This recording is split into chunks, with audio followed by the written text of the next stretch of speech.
Hey guys, my name is Marek. I'm friends with Chris and Caitlyn. I'm out here in Tucson on this abnormally windy and cool day here in May. I'm here to show you guys the best dual sport bike in the world, the modified DR650.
I didn't do most of the modifications on this bike. I actually bought it from a dude on adventurerider.com in Grand Junction, Colorado, and I did a flying ride, rode it back, and I'll show you the different things on this bike.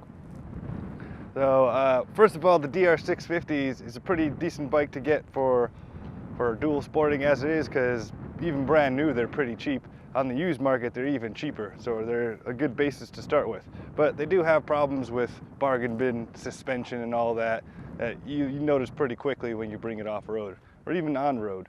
So the main things that have been changed on this, the most important thing is this RMZ 250 front forks with a 450 triple trees.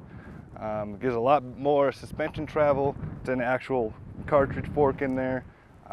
So it just handles a lot better. The one thing I haven't done yet is change out the rear shock. That I'm going to get a Cogent Mojave shock for. I just can't afford it quite yet, and that's going to completely change this bike around. Other things that have been done to it is this IMS 5-gallon tank that gets me a huge amount of range. The stock seat's been replaced with the seat concept seats, a lot more comfortable than the torture rack of the stock seat. And it's got what they call the barbecue grill luggage rack that you can't really find anymore, so I lucked out on that. Can hold a ton of luggage on here.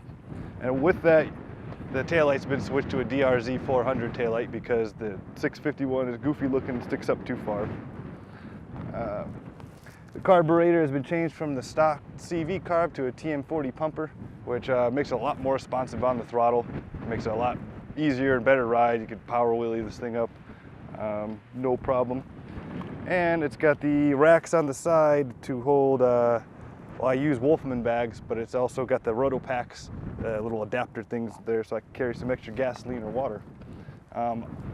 Up front here, all the stock speedometer and whatnot has been replaced with this vapor unit that gives me, obviously the speed, gives me the tachometer, gives me cylinder head temperature. And then it's hooked to this awesome Highway Dirt Bars bark busting system. Best bark busters I've ever had. On my old dirt bike, I had a brand name that starts with a C that the first time I tipped the bike over, it bent and pinched my throttle, and I was pretty unimpressed, especially with the price I paid for them.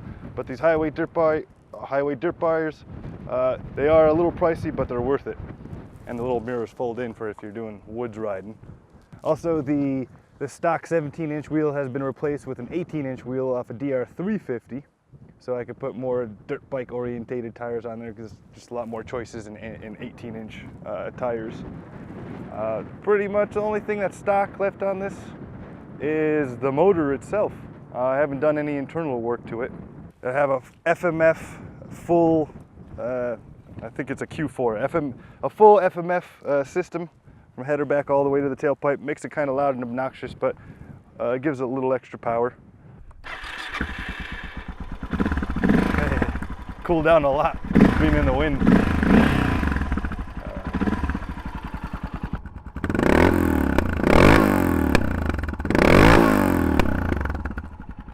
And on the sides, on the engine cases, got some case protectors here so that, you know, you don't poke any holes in when I go down, which happens more often than I'd like to admit.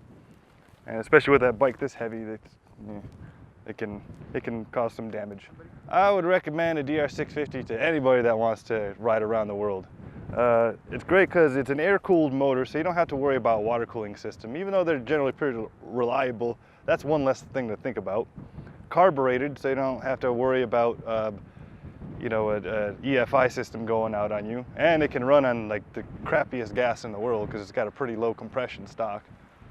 For what it is, for a dirt bike it's heavy, but for a street bike it's pretty light. It's 360 pounds, which in the dirt can be a little bit much if you're going on really gnarly, you know, single track, but you know, Jeep trails and that kind of thing, it's a pretty nice weight, and it's got enough weight on the street you're not getting blown around too much. With the aftermarket suspension, I'm gonna get a lot more travel out of it. Like just the front itself makes a world of difference. All right, guys, well, thanks for checking out the best dual sport bike in the world, and scramble on a DR. DR650.